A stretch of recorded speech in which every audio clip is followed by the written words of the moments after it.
The sound of my bedroom door creaking open pulled me from sleep at exactly 3:15 inches the morning.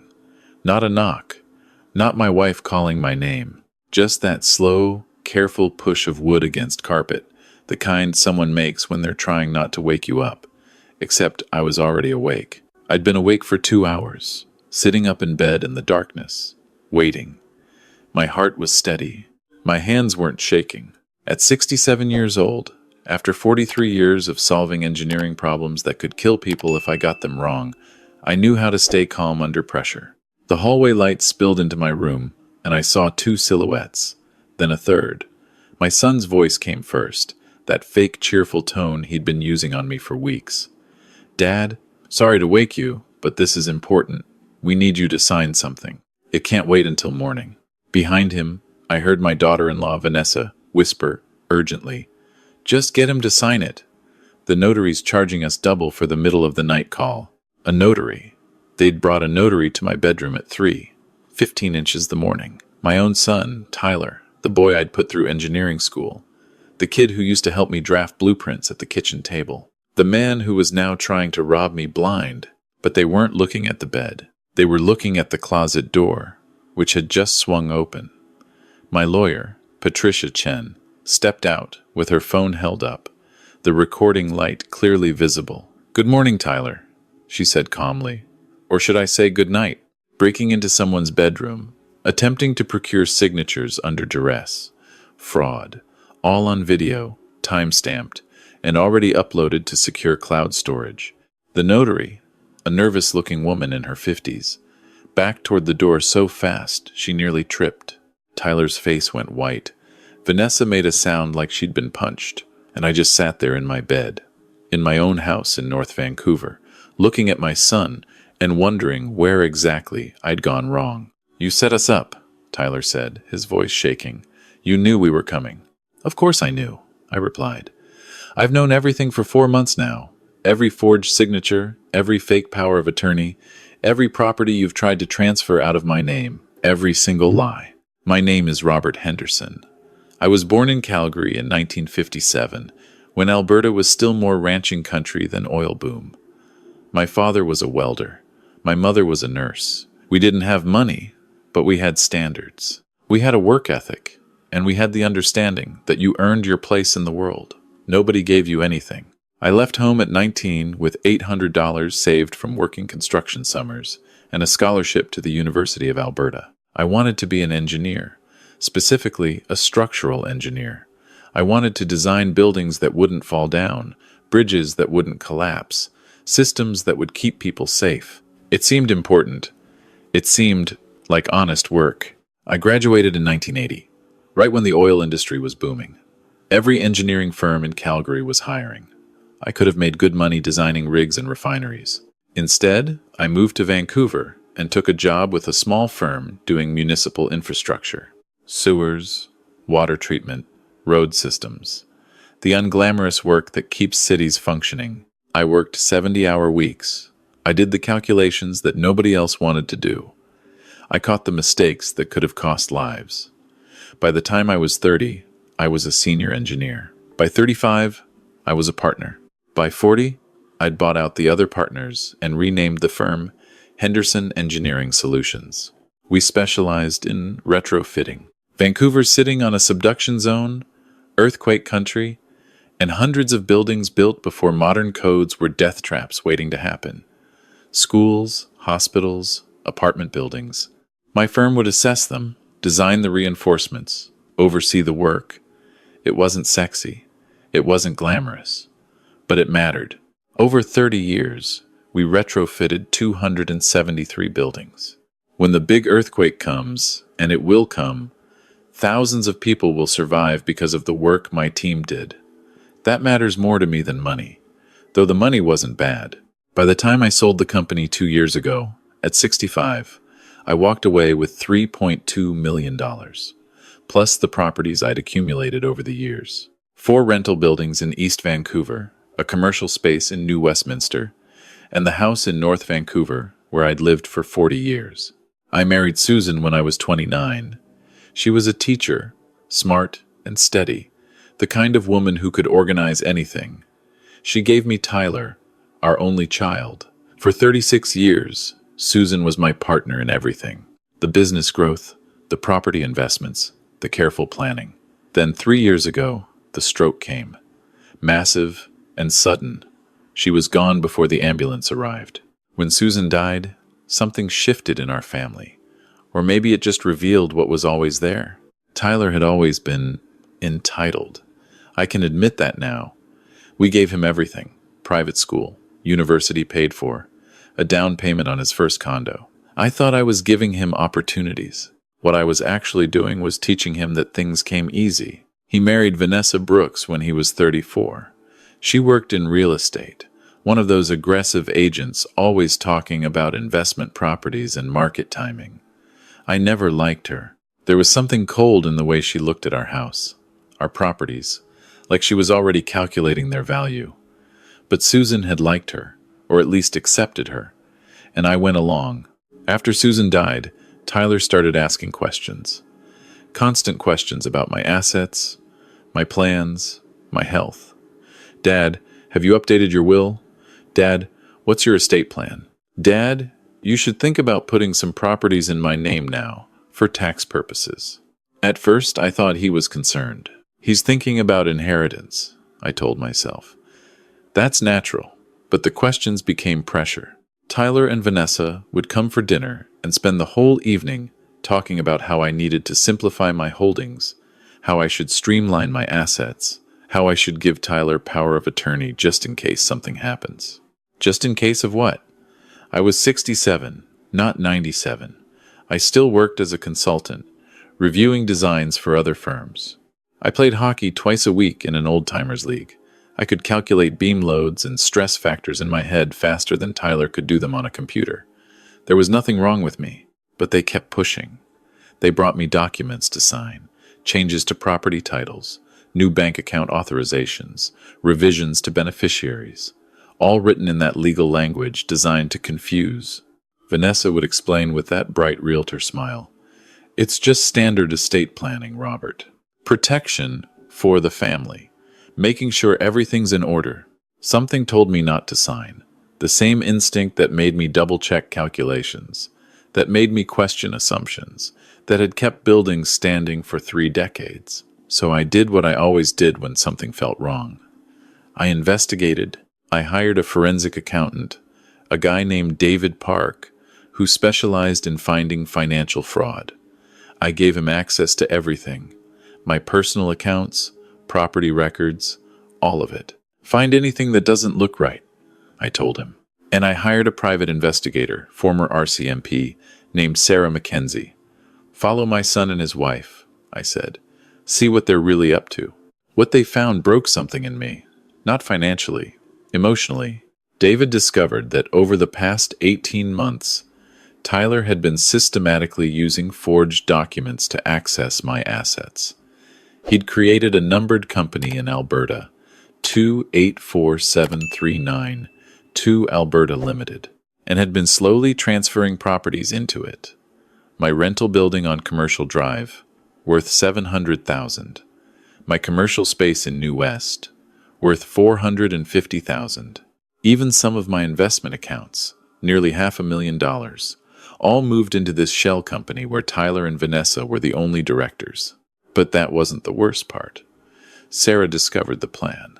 She'd followed Vanessa to a medical clinic in Burnaby, photographed her meeting with a doctor named Stephen Walsh, a neurologist who had never examined me but was willing to sign an affidavit stating, "I showed clear signs of cognitive decline and early-stage dementia," for $5,000. The plan was elegant in its cruelty. Tyler would petition the BC Supreme Court for committeeship over me, using the fraudulent medical evidence. He'd claim I was no longer competent to manage my affairs. Once the court appointed him, he'd have complete control. My business, my properties, my money, all of it. And I would effectively be a prisoner, unable to make any legal decisions. The documents Sarah photographed were dated. They were planning to file the petition in 3 weeks, and then they were going to move me, not to a care home, at least not immediately. That would look suspicious. No, They'd found a private assisted living facility in the interior, near Kelowna, far from Vancouver, far from anyone who knew me, somewhere I could be isolated while they dismantled everything I'd built. When I read those reports, sitting in my study at midnight looking out at the lights of Vancouver Harbor, I didn't cry. I didn't rage. I felt something colder. Betrayal, yes. But more than that, a kind of clarity. My son was not who I thought he was. Maybe he never had been. And his wife was worse. She was a predator in expensive clothes, and I had welcomed her into my family. I called Patricia Chen the next morning. Patricia had been my lawyer for 25 years. She'd handled my business transactions, my property deals, my contracts. She was 68 years old, sharp as a razor, and completely loyal. When I showed her what I'd discovered, she sat in silence for a long time. Then she said, "Robert, this is bad. If they succeed with this committeeship petition, even with fraudulent evidence, it could take years to fight it. Years during which they have control." "We don't have years," I said. "We have weeks. Then we need to act fast." We built a strategy. First, I restructured everything. I created an irrevocable trust for my key assets, with Patricia, my accountant, and 2 independent engineers as trustees. The trust was designed so that even if someone got committeeship over me personally, they couldn't touch the core assets. Second, I transferred my remaining properties into a different structure, properly documented with independent appraisals, not like Tyler's forgeries. Third, I secured my accounts. New banks, new passwords, 2-factor authentication on everything. I made it so that even if they had my social insurance number, they couldn't access a dollar. Fourth, and most important, I gathered evidence. Every forged document, every fake signature, every fraudulent transfer. David put together a forensic report that could stand up in any court. We compiled everything into a single file, proof that would destroy their committeeship petition and probably put Tyler in prison. Then I waited. I knew they'd make a move soon. They'd realize I wasn't signing their documents, and they'd have to force it somehow. Patricia suggested we move the timeline up, file charges now, hit them before they hit you. But I wanted them to hang themselves.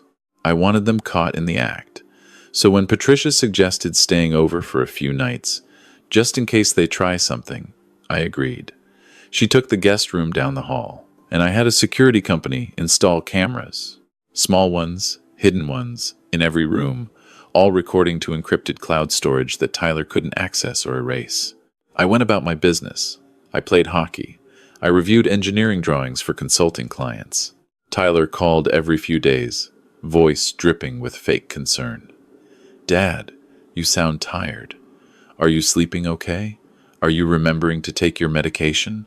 I played along. "I'm fine, son.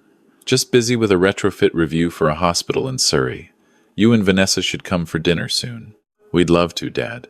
Maybe next week." But I knew they were getting desperate. David told me they'd been making inquiries at banks, trying to find out about my liquid assets.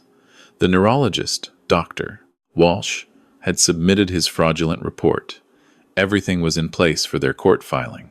Then last week, Sarah called me. "Robert, they just met with a mobile notary in Richmond. I have photos. They're planning something for tonight or tomorrow. Get Patricia there." Patricia arrived within the hour. We went over the plan. She would stay in the guest room initially, then move to my bedroom closet before midnight. Door closed but unlocked. Phone ready to record. I would lock my bedroom door, something I never did, and wait. The first night, nothing happened. But last night, at 3:15 the morning, I heard them.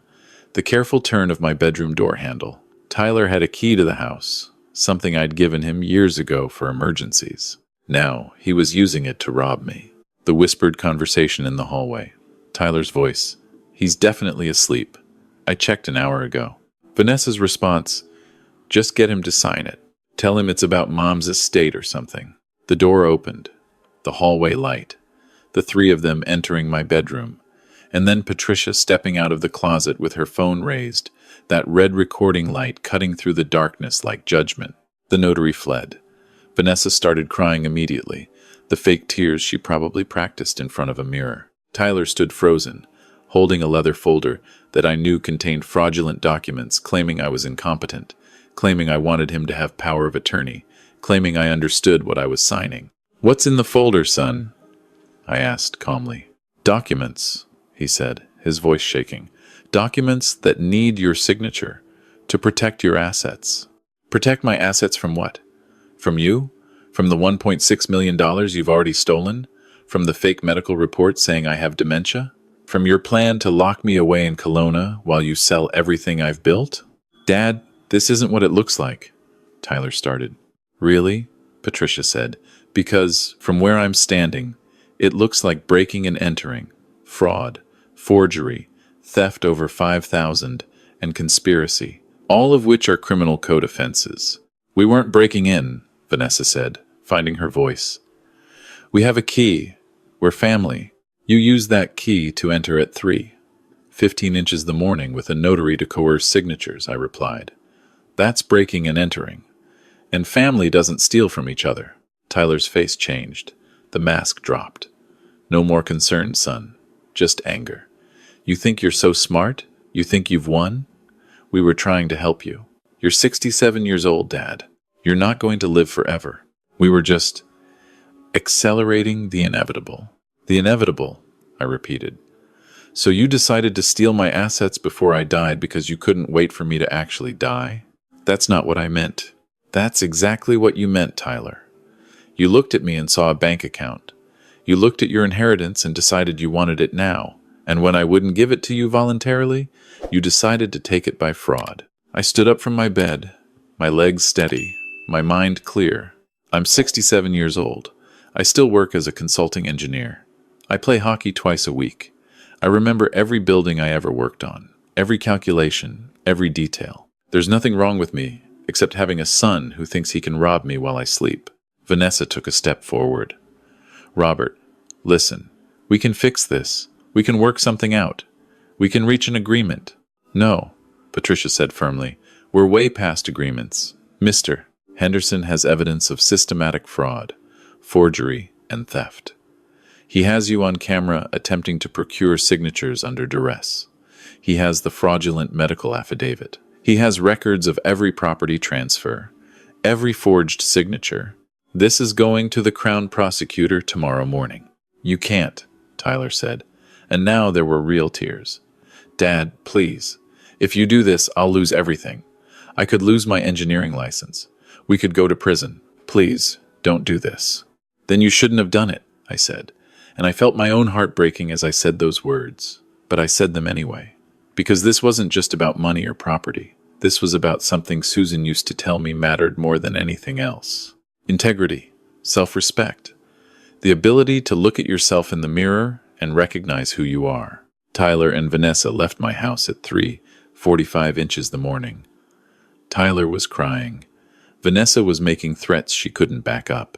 The notary had already sent a formal letter to Patricia, saying she'd been deceived about the nature of the meeting and would be filing a complaint with the regulatory body. Patricia and I sat in my kitchen drinking coffee as the sun came up over the North Shore Mountains.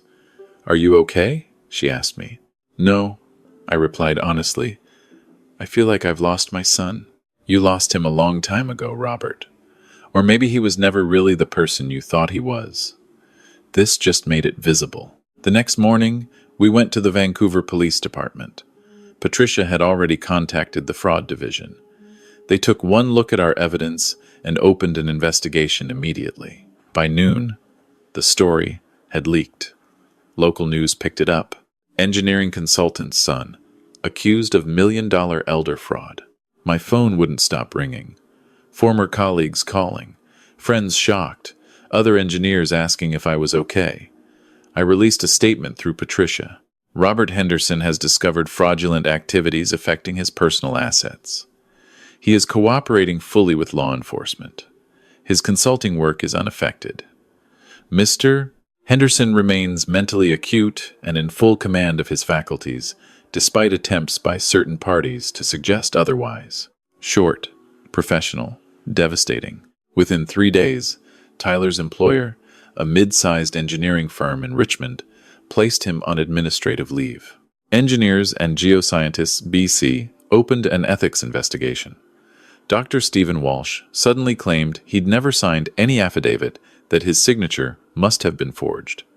Coward. Vanessa hired a criminal defense attorney, which told me everything about how serious this had become. My friends rallied.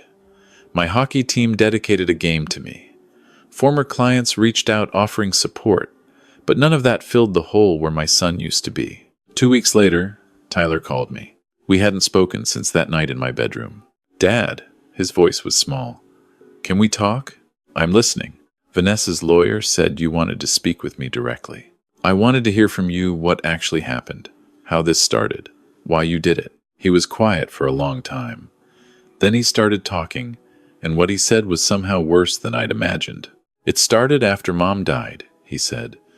"Vanessa came to me with this idea.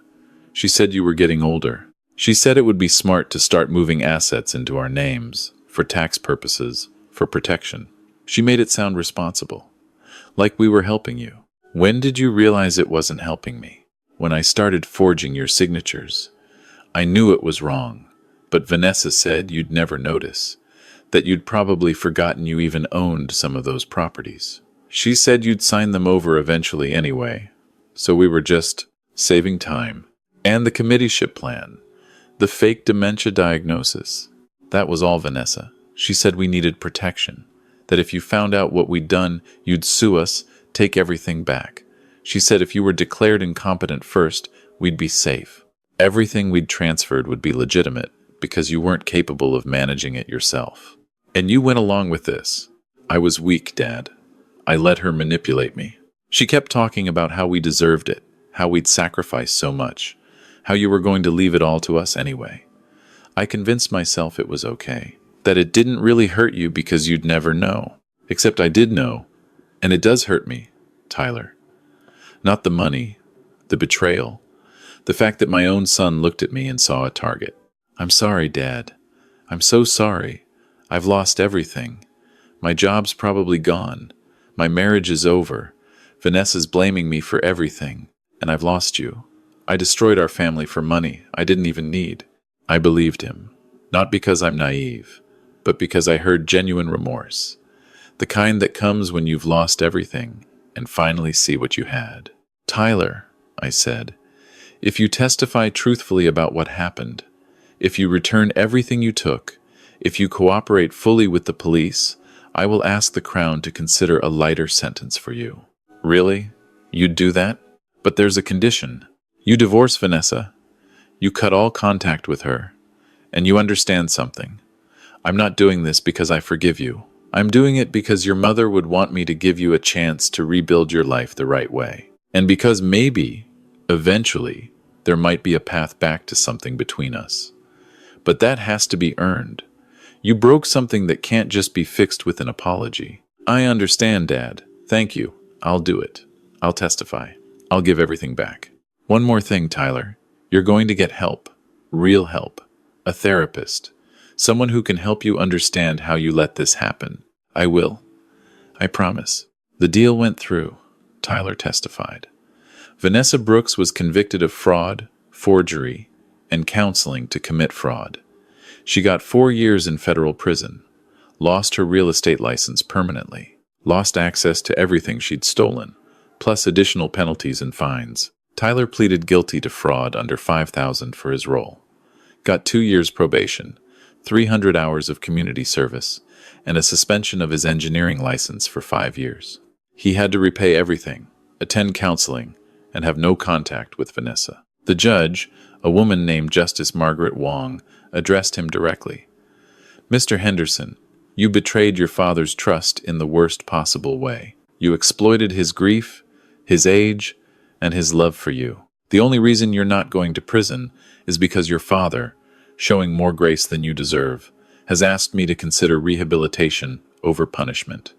Don't waste this chance. Today, 10 months later, I sit in my study in the house Susan and I bought 40 years ago. The engineering work continues. My assets are secure. I still play hockey, still consult, still live independently. Tyler calls me once a month. The conversations are short, careful. How are you doing, Dad? Fine. How's the counseling going? Good. I'm learning a lot. That's all we have right now. Maybe someday it'll be more. Maybe not. I think about Susan often, what she would say about all this. I think she'd be heartbroken about Tyler. But I also think she'd understand why I did what I did. Because Susan was the one who taught me that love doesn't mean enabling. Sometimes love means setting boundaries. Sometimes it means saying no. Sometimes it means choosing your integrity over keeping the peace. People ask me if I have regrets. I do. I regret that my son felt entitled to steal from me. I regret that I didn't see Vanessa's true nature sooner. But I don't regret defending myself. I don't regret refusing to be a victim. I don't regret standing up and saying, this is wrong, and there will be consequences. Because at the end of the day, when everything else falls away, the only thing you really have is your dignity, not your money, not your property, not even your family, as painful as that is to admit.